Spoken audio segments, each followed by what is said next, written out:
tema 8 está dividido en 3 partes: la obra de toma, el desfogue de fondo y el desvío del río. ¿Está bien? Les repito lo que vemos al principio de cada nuevo tema. ¿Cuál es el objetivo de la materia? Nosotros aún en la universidad estamos en un modelo educativo basado en objetivos. Entonces, el objetivo de esta unidad temática y su correspondencia con el objetivo de la asignatura. Lo que ustedes tienen que aprender es a diseñar obras hidráulicas de almacenamiento con los criterios técnicos adecuados y aplicando metodologías en función de la disponibilidad de datos y las condiciones y contexto que nosotros tenemos. El objetivo de esta unidad en particular es conocer en primera instancia las funciones de la obra de toma y los criterios para su diseño, dimensionamiento y ubicación.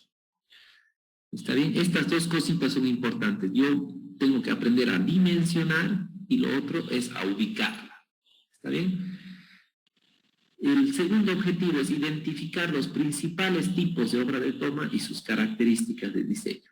En función de las características hidráulicas, existen tipos de obra de toma. Por ejemplo, en régimen forzado, en régimen libre o en régimen mixto.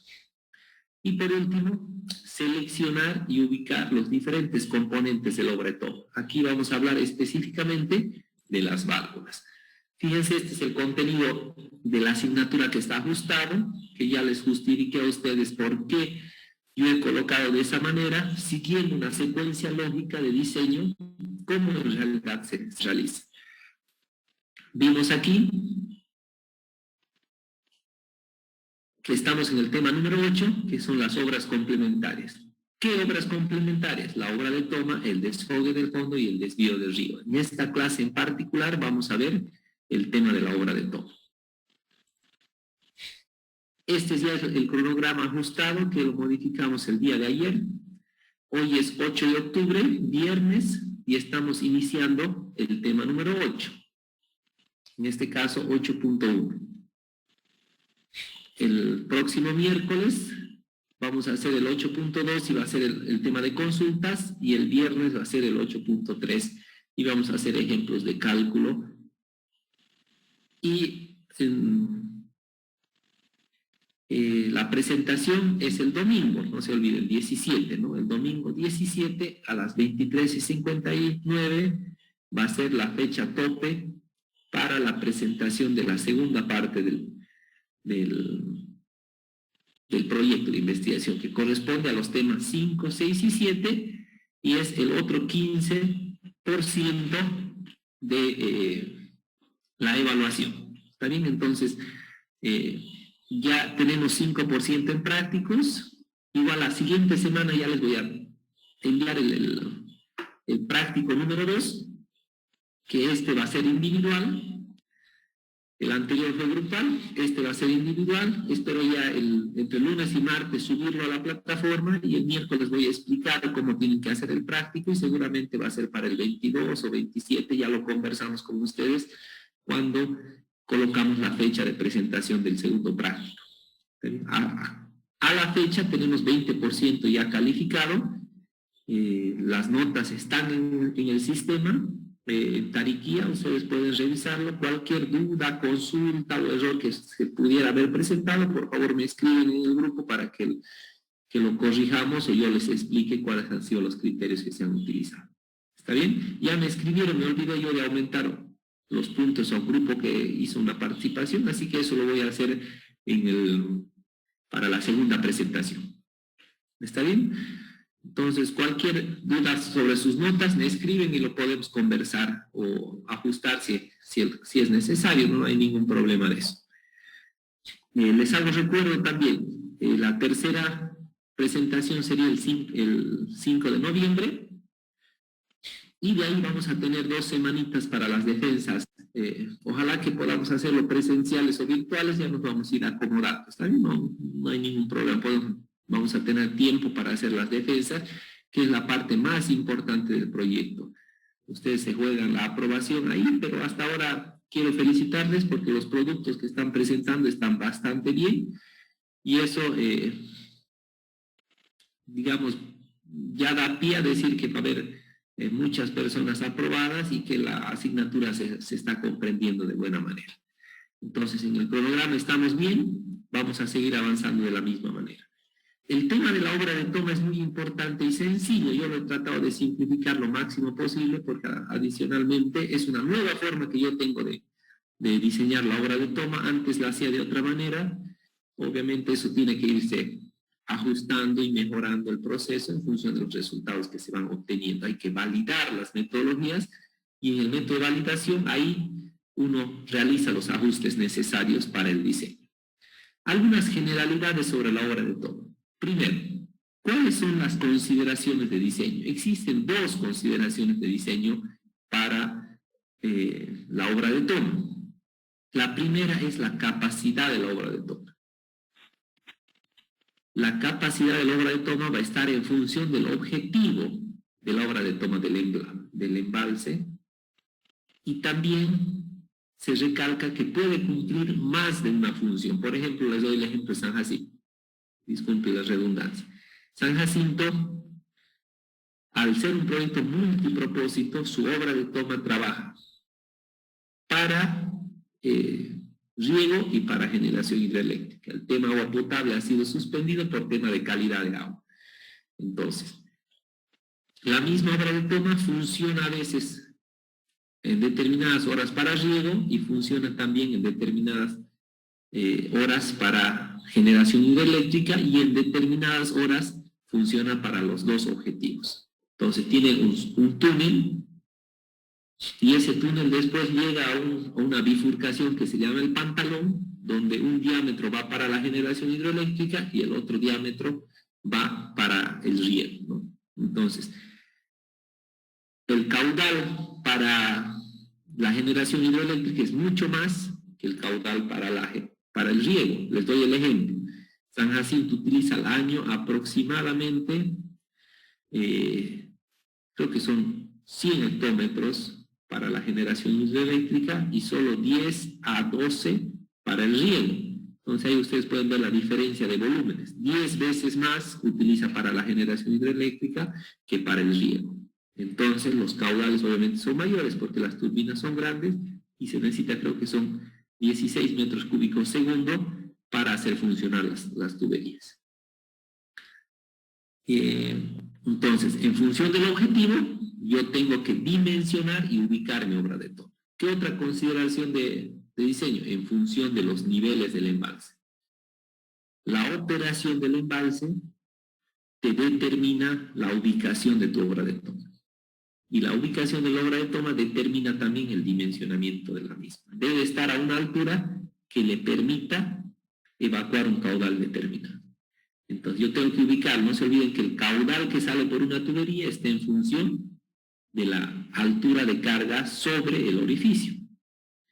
Entonces yo tengo que diseñar en función de esos niveles que se presentan en mi embalse para que en ningún momento me falte agua por falta de altura de carga sobre la obra de toma. ¿Está bien? Entonces, esos dos criterios hay que considerarlos y tenerlos muy en cuenta siempre. Otras consideraciones de diseño están en función del tipo de régimen de circulación. Las obras de toma pueden ser de circulación libre, quiere decir que están funcionando como canal, o también pueden estar funcionando como tubería, quiere decir el agua en toda la sección a una presión específica, o en flujo libre que exista una superficie en contacto con la atmósfera. Entonces, estas dos consideraciones hay que tomar en cuenta porque en función de eso está el cálculo y las metodologías que vamos a utilizar para el dimensionamiento de la obra de toma. Si trabaja como tubería o si trabaja como canal. Ustedes ya saben que las ecuaciones son diferentes para cada tipo de régimen. Componentes de la obra de toma. Existen algunos elementos indispensables que debe tener una obra de toma y que deben tener también propósitos específicos. Por ejemplo, un componente de la obra de toma son las válvulas, que permiten regular y reducir el gasto necesario para satisfacer las demandas de los usuarios. Entonces, la demanda, como ustedes han podido ver en el Abro, no es constante. Solo en agua potable se hace constante, pero el riego generalmente es una demanda variable. Entonces, la obra de toma tiene que tener esa flexibilidad de darme diferentes cantidades de caudal para suplir las diferentes demandas que yo tengo, a nivel diario, a nivel mensual, a nivel... Generalmente anual son parecidas, pero a nivel diario y a nivel mensual las demandas son diferentes. ¿Qué otro propósito tiene que cumplir los componentes o las válvulas o algunos implementos en la obra de toma? Asegurar con pequeñas pérdidas de energía el gasto de diseño para un intervalo predeterminado de niveles de embalse. Los componentes que yo adicione me tienen que generar la menor pérdida de carga. ¿Está bien? ¿Qué otro propósito tienen los componentes? Por ejemplo, la rejilla. Es fundamental colocar una rejilla de entrada. ¿Para qué? Para evitar la entrada de basuras, escombros u otros materiales flotantes que puedan dañar a la tubería o el sistema compuesto por tubería y válvulas u otro elemento. Entonces, yo tengo que implementar este tipo de componentes para asegurar el funcionamiento y la seguridad de mi obra de toma. Siguiente propósito, prevenir al menos reducir el tema de los sedimentos, fundamentalmente cuando está esa superficie libre. Si tenemos un canal como obra de toma a la salida, hay que evitar el ingreso del sedimento para asegurar la eficiencia del funcionamiento hidráulico. Vuelvo al ejemplo de San Jacinto. Nosotros hemos hecho un estudio, inclusive se ha publicado juntamente con Pedrito Centeno, con Juan Pedro Centeno, que es un investigador ahí en el centro, y mi persona hemos publicado la influencia de los sedimentos en la obra de toma de San Jacinto. Hemos descubierto por estudios batimétricos que la obra de toma sobre el canal de ingreso al túnel se tiene casi 2 metros de sedimento. Eso está disminuyendo la capacidad y la eficiencia hidráulica de la obra de toma. Entonces, ahí pueden ver, es muy importante considerar el tema de asolvamiento en la conducción, tanto de ingreso como de salida, para asegurar eficiencias hidráulicas en el funcionamiento de la obra de toma. Es uno de los ejemplos, ¿eh? Hay muchos otros, existen muchos ejemplos también que la obra de toma se ha colmatado porque no ha habido una operación adecuada y el sedimento ha sido causa de dejar de funcionar una determinada obra de toma. ¿Cuál es la ecuación de cálculo? ¿Está bien? La ecuación de cálculo es esta, donde Q es el caudal desaguado, ¿está bien? B es la velocidad del agua a su paso por la sección de salida S, entonces S es la sección de la obra de toma, H es el desnivel, y P son las pérdidas por rejilla, sumatoria de pérdidas por rejilla, cambio de dirección, por válvula, codos, bifurcación. Entonces, fíjense, ¿qué les parece conocido aquí? Caudal es igual a velocidad por el área. Es la famosa ecuación de continuidad. Entonces, esa área se mantiene y aquí la velocidad está en función de 2 veces la gravedad, la altura de carga menos la pérdida de carga por pérdidas localizadas y por fricción. ¿Está bien? Siguiente, para que una conducción circular de diámetro D y longitud L con abocinamiento adecuado en la entrada y dotada en su extremo inferior de una válvula que no produzca pérdidas de cargas sensibles, la suma de todas las pérdidas locales puede considerarse englobadas en un 10% de la altura de la creación de velocidad. De donde resulta esta ecuacioncita que ustedes la conocen bien, que se relaciona que la pérdida de carga es una simplificación. Yo he encontrado esta metodología, antes yo calculaba una por una las pérdidas. Después he encontrado esta simplificación, que es una publicación que han hecho, que dice que las pérdidas locales son el 10% de las pérdidas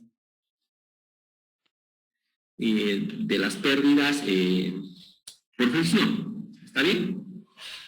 Entonces, aquí se hace, fíjense, esa ecuación asumiendo ese criterio, que las pérdidas locales pueden considerarse un 10% de la altura de carga, de la altura que crea esa velocidad. ¿Está bien? Aquí el coeficiente lambda corresponde a la fórmula universal de tubos, que para una temperatura de 10 grados centígrados con régimen turbulento y rugosidad KS media, puede simplificarse como sigue.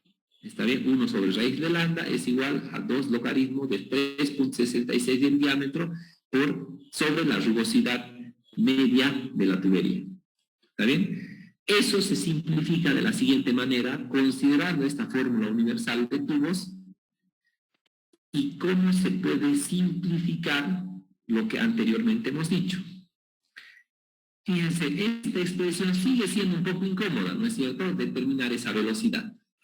Entonces puede sustituir por una fórmula de tipo exponencial, donde se asume tuberías de acero, que son las que generalmente se utilizan en presas, son las que mayormente se utilizan en presas. ¿Está bien? Fierro fundido ductil, o acero, o fierro fundido, por su resistencia, son las más utilizadas en presas. Entonces, si asumimos esa simplificación, va a quedar que la velocidad es igual a 32.8 del diámetro a la 0.64 por la pendiente a la 0.5. Y esta ecuación, por lo tanto, queda de esta manera, reduciéndola de forma práctica, y permite evaluar el caudal de salida en metros cúbicos segundo de una toma profunda, con una diferencia de realizar el cálculo, hacerlo de esta manera, de 1%. Fíjense, es mínima el error que se podría, o la precisión de esta fórmula. Entonces, esta fórmula es aplicable a conductos con salida libre o con compuertas tipo Taintor o tipo Boreal, con transiciones bien estudiadas, con puertas de paso circular o válvulas esféricas. Ahora está muy de moda utilizar más válvulas que compuertas por el costo. Ahora en China te fabrican la válvula que tú quieras y te la envían en menos de un mes, ¿no? Entonces, aquí me equivoco. Si bien estas últimas por su elevado no se utilizan para estos pines, pero sí la válvula de extrema, quiere decir la última válvula a la salida, puede ser de chorro hueco, de aguja, mariposa o Howler bumper.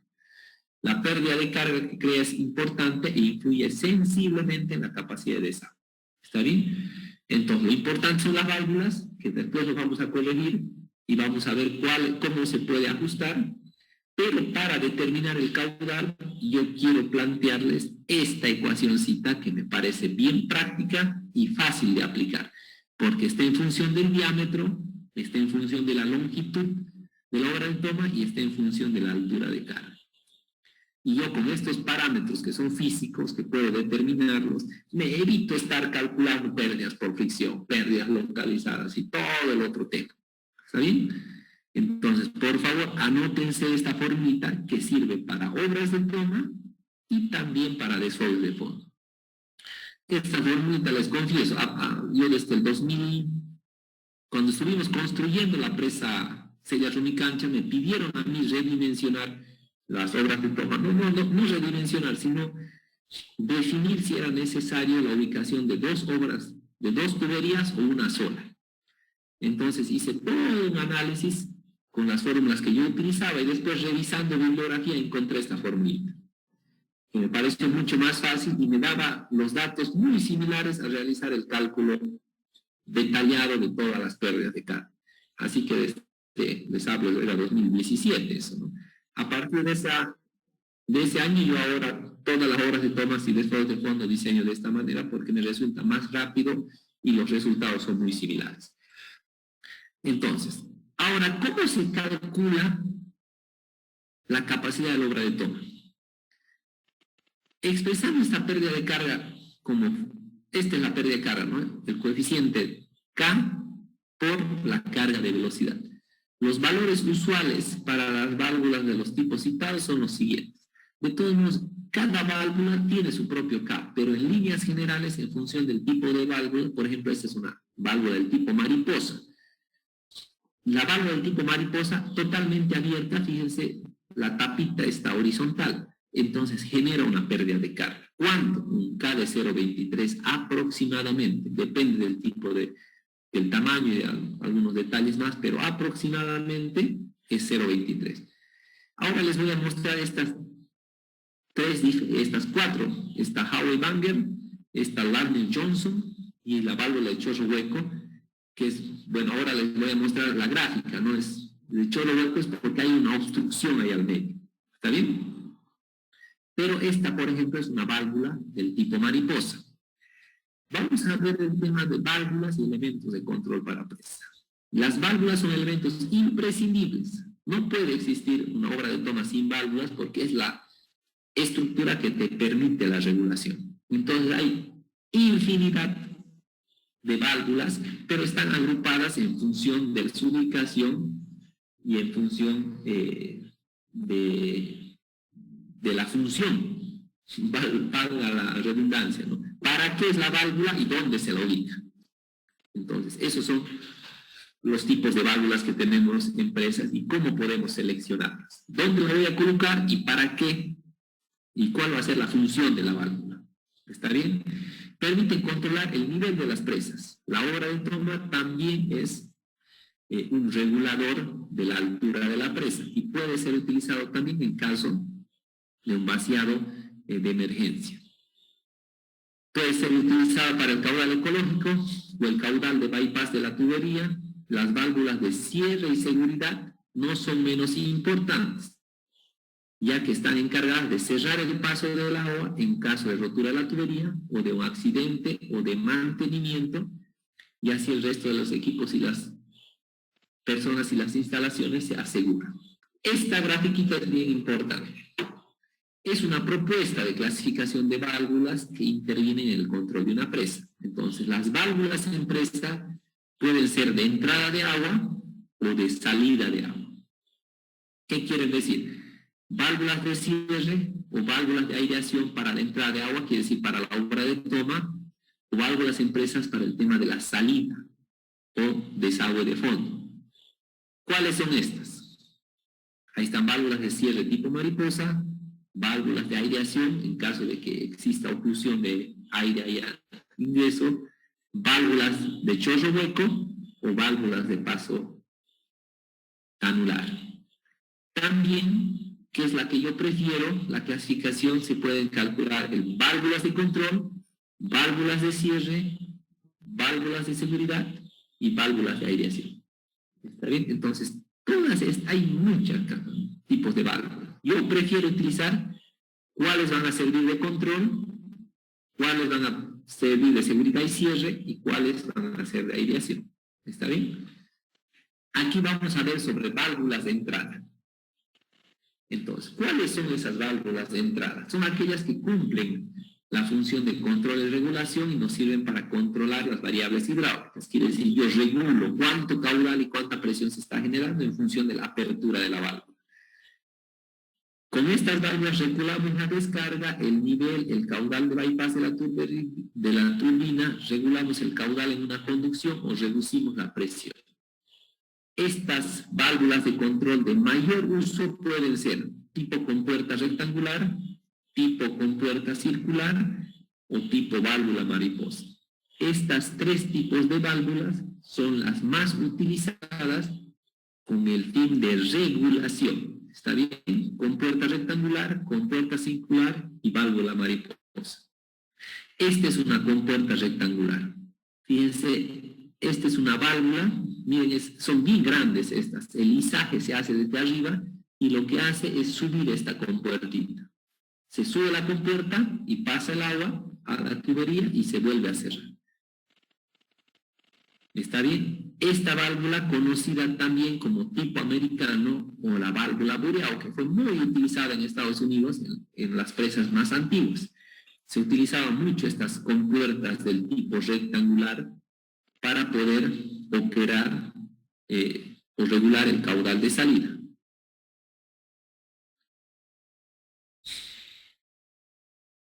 Esta es la válvula compuerta circular. Fíjense cómo funciona. Es algo parecido a la rectangular, pero exactamente se genera aquí el diámetro de la tubería. Se iza y se vuelve a bajar, pero ya considerando no una sección rectangular como anteriormente, sino una sección circular. Estas son válvulas más antiguas que se utilizaron.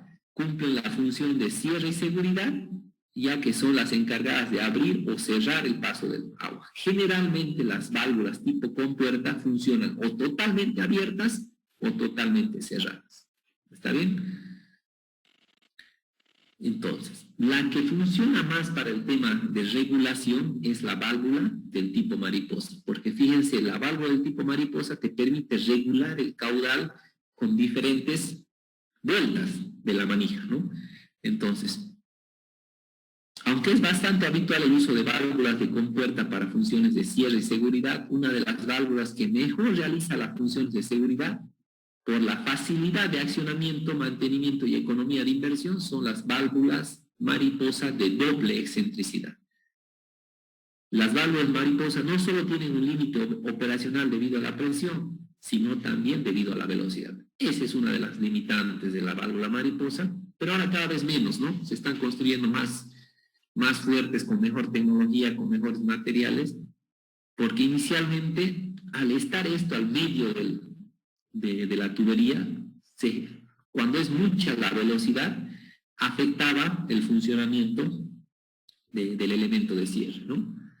Entonces, válvulas de salida, fíjense, las anteriores eran de seguridad y de regulación, y ahora tenemos válvulas de salida, más que todo para el tema de directo a un canal, ¿no? Por ejemplo, las válvulas de descarga de chorro hueco y las válvulas de control de paso anular. Generalmente estas son ubicadas al exterior de una tubería, aunque también pueden montarse en una sección intermedia de la tubería. Estas son mucho más fuertes porque las velocidades son altas, ¿no? Y existen dos tipos principales: las válvulas de descarga de chorro hueco y las válvulas de control de paso anular. ¿Está bien? ¿Cuáles son estas? Por ejemplo, las válvulas de descarga de chorro hueco es esta, ¿no? Quiere decir que existe aquí un cono que amplía el chorro, ¿no? Al ampliar el chorro se disipa energía, ¿no? Fíjense, estos son algunos tipos, pero en realidad ese es, ¿no? Es un cono diversor que se genera. Entonces, estas válvulas de chorro o válvulas de salida con chorro divergente es una de las válvulas más óptimas. Voy a mostrar. Generalmente son ubicadas al final, y esto es lo que ocurre con una válvula de chorro hueco. Fíjense, sale a una determinada presión y ese cono diversor genera que el chorro se amplíe, ¿no? Y al ampliarse, obviamente, disminuye su poder erosivo aguas abajo. Fíjense, es bien interesante ver estos tipos de válvulas, ¿no? Esta es la de chorro hueco. También existen las válvulas de paso anular, donde en vez de hacer esa difuminación del chorro, lo que se hace es concentrar el chorro, como ustedes ven aquí. Se unifica el sentido del flujo para dirigir el flujo. Por ejemplo, yo construyo una poza disipadora, coloco este tipo de válvulas para que el chorro vaya exactamente a la poza que he diseñado. Entonces, esta válvula, que es la conocida Lardner-Johnson, es la que sirve para dirigir el chorro a un lugar específico, ¿no? Son simples y robustas, son bastante grandes y fuertes porque se generan velocidades bastante altas, ¿no? Y tienen mucho mejor comportamiento frente a la cavitación que las anteriores válvulas y menos mantenimiento, ¿no? y son utilizadas también para el tema de regulación, ¿no? Permiten regular el caudal de manera más precisa. ¿Está bien? Ese es el tipo de funcionamiento de la válvula y es así como funciona. Aquí abajito pueden ver cómo se unifica un solo chorro para poder dirigir. Las válvulas de aireación.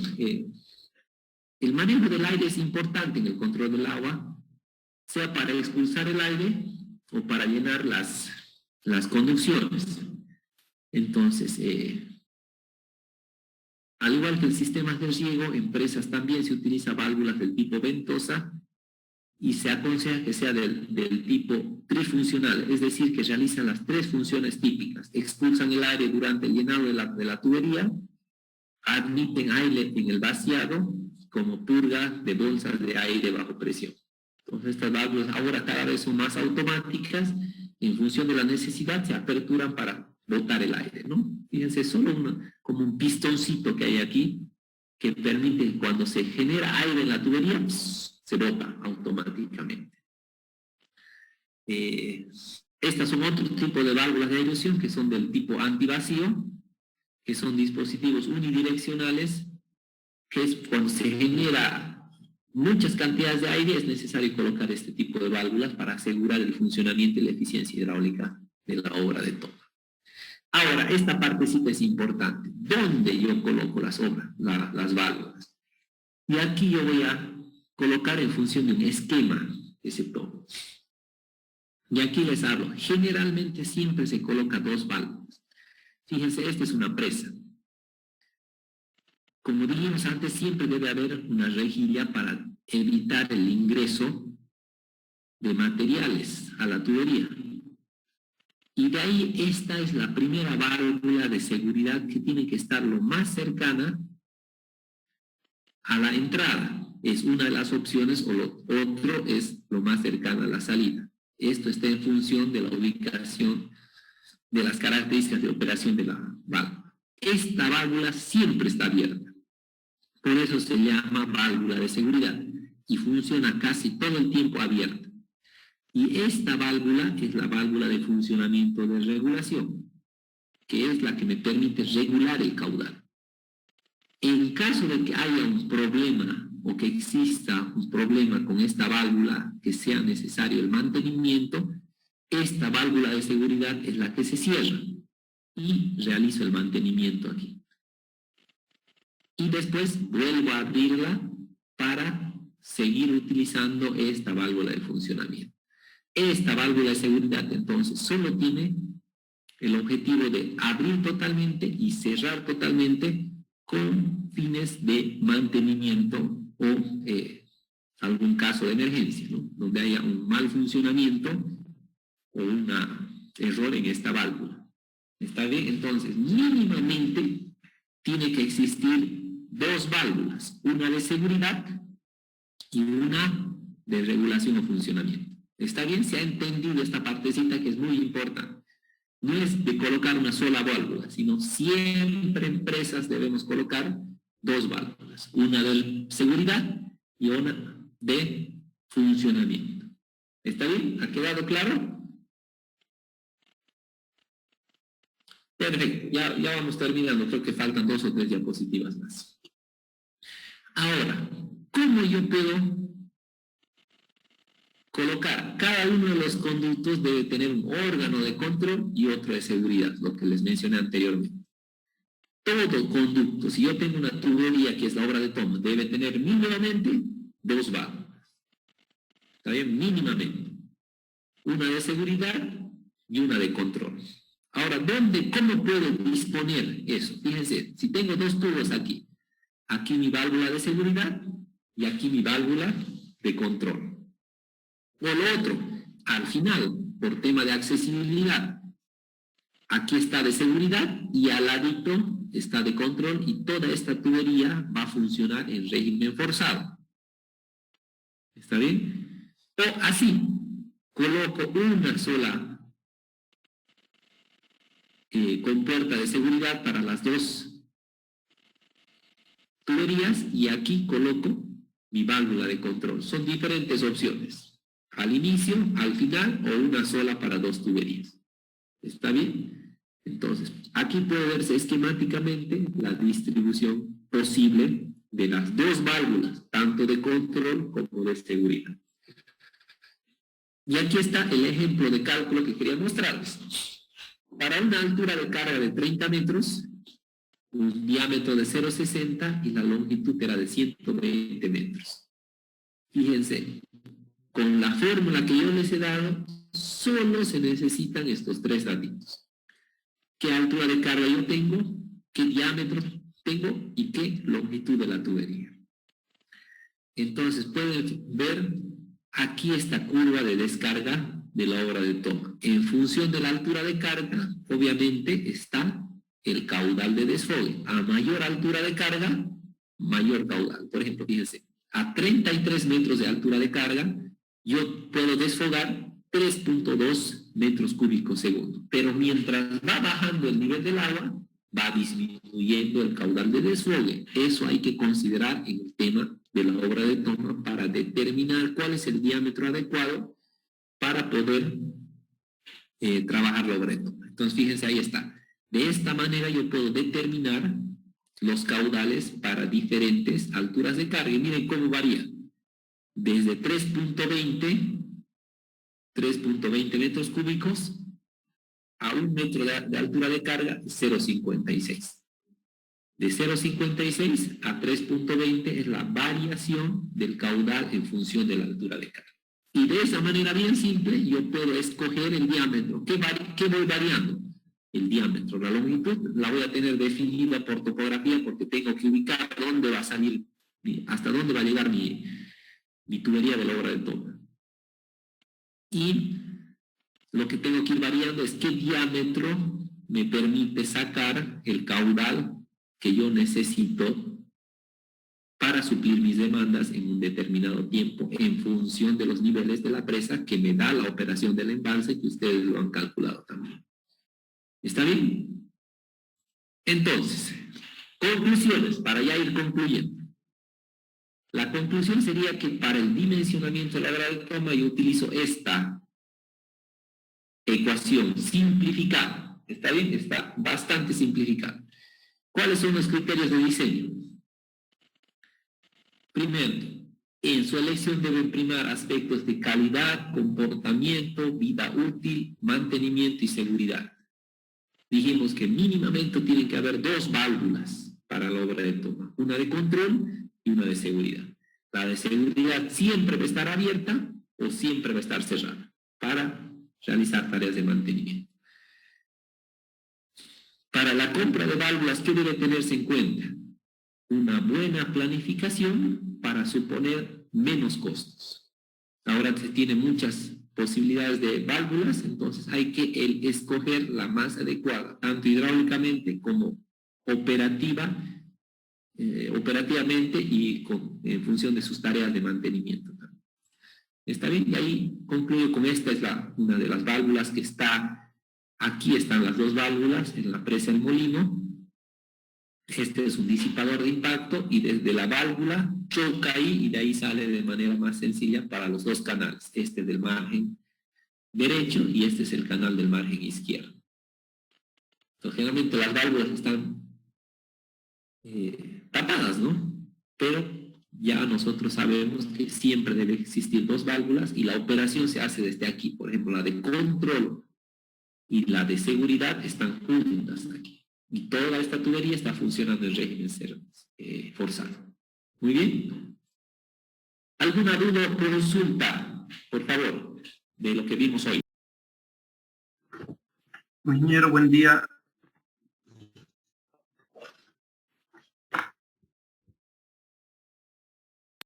Sí, no le escuché bien, dígame. Ingeniero, buen día. Disculpe, ¿la válvula mariposa solo nos sirve para regular el caudal o también se puede medir el caudal mientras lo regula la válvula?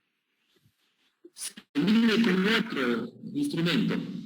Se llaman caudalímetros o flujómetros. Y mediante tecnología electromagnética miden el caudal que está pasando por la tubería. La válvula no te permite, tienes que utilizar otro instrumento para medir caudales en tuberías. Ah, sí, bueno, ingeniero, solamente sirve entonces para regular la cantidad de caudal que pase, ¿no? Exactamente, pero también ahora se están utilizando como válvulas de seguridad de las mariposas también. Por ejemplo, hay en sellas Unicancha hemos utilizado dos mariposas, una de seguridad y otra de control. Sí te sirve para regular, ¿no? Claro, sí. ¿Cuál quieres que salga? Ya, bueno, gracias.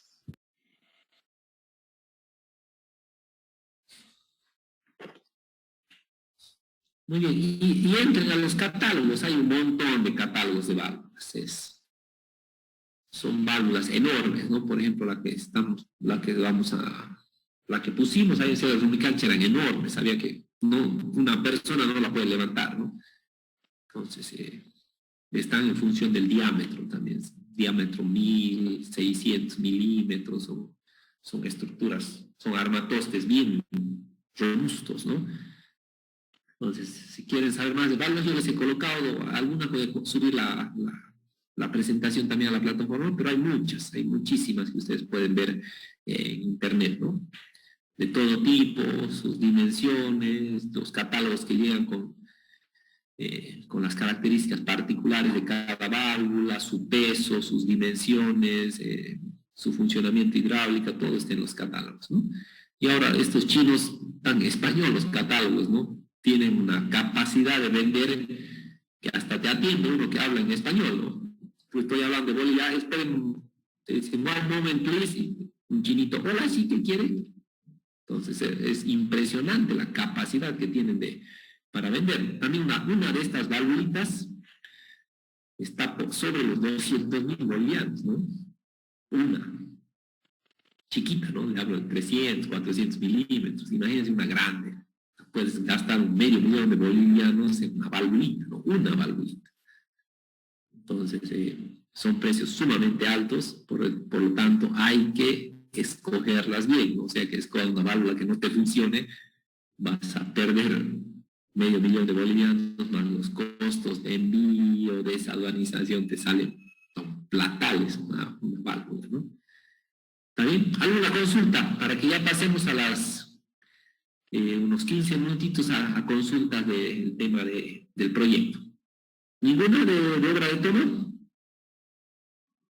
Ingeniero, buen día. La obra de toma siempre se calcula una y se pone dos tuberías. Esa es mi consulta. Depende a veces para disminuir el costo de las válvulas se coloca dos tuberías, porque es más barato colocar dos tuberías, por decir, de 200 milímetros que una de 400. Entonces está funcionando. Sí. Gracias. Dos o tres, ya depende del criterio, cada ingeniero tiene su criterio, ¿no? Entonces ustedes ya tienen que definir y tienen que hacer cuánto me cuesta una, dos válvulas, hasta ustedes pueden cotizar, digamos, dos válvulas de 6 pulgadas, ¿cuánto me sale?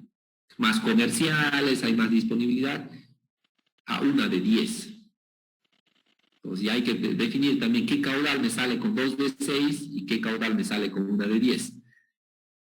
No es directo, no dos de 6 me dan una de 12, no funciona así, ¿no?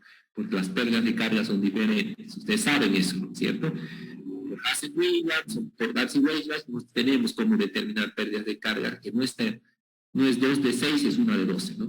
Es el cálculo específico para cada uno. Hay que calcularlo y decidir qué es lo mejor, ¿no?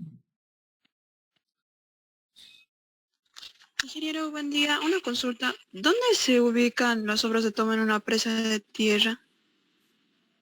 Donde se pueda.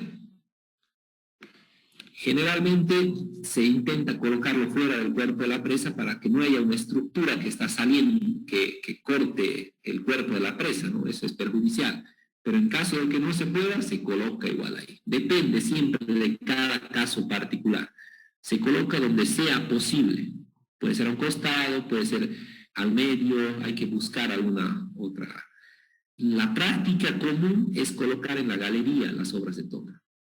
quiere decir que la tubería pase por la galería de desvío del río. Así, la galería de desvío del río funciona como desvío del río durante la etapa de construcción y después funciona alojando las tuberías y las válvulas de la obra de toma y del desfogue de fondo para hacerlas visitables y operables. ¿Sabe? Eso lo vamos a ver en el desvío del río también. Entonces, es una práctica común colocarlas ahí en la galería. Ya a un nivel obviamente específico, les voy a mostrar yo planos, o si no, hay muchas opciones. En el cuerpo de la presa, en algún estribo, se puede colocar tipo sifón, autocebante, hay muchas opciones de colocarlas, que lo voy a ver en el tema del desvío del río, cuando ya definamos obra de toma, desfogue de fondo y desvío del río, ahí vamos a ver la ubicación de las diferentes obras, ¿está bien?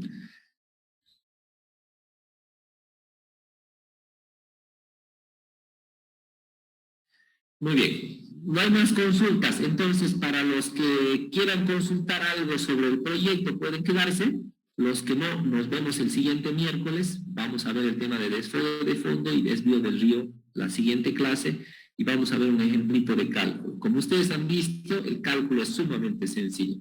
Lo difícil es, como decía su compañera, ¿dónde la ubico? ¿Cómo la pongo? ¿Qué longitud? ¿Dónde la saco? ¿Cómo utilizo? ¿Va a ser canal? ¿Va a ser tubería? A la salida de mi obra de toma y todos esos detalles hay que definirlos mediante ingeniería en función del contexto específico de cada proyecto. Ningún proyecto es igual que otro. Hay que hacer algunos ajustes, ¿no? Y ahí hay que tomar decisiones de ingeniería. Muy bien, que tengan buen día a todos. Los que quieran salirse del aula pueden hacerlo y nos quedamos con los que quieran hacer alguna consulta del proyecto.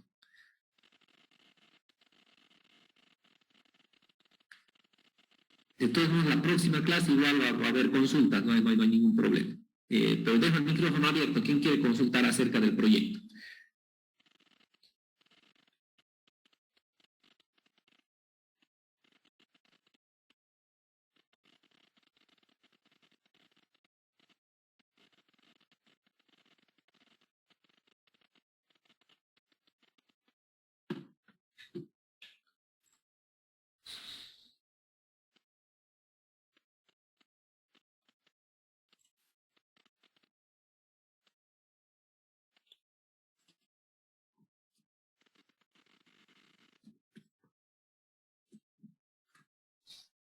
Muy bien, ¿no hay consultas con respecto al proyecto?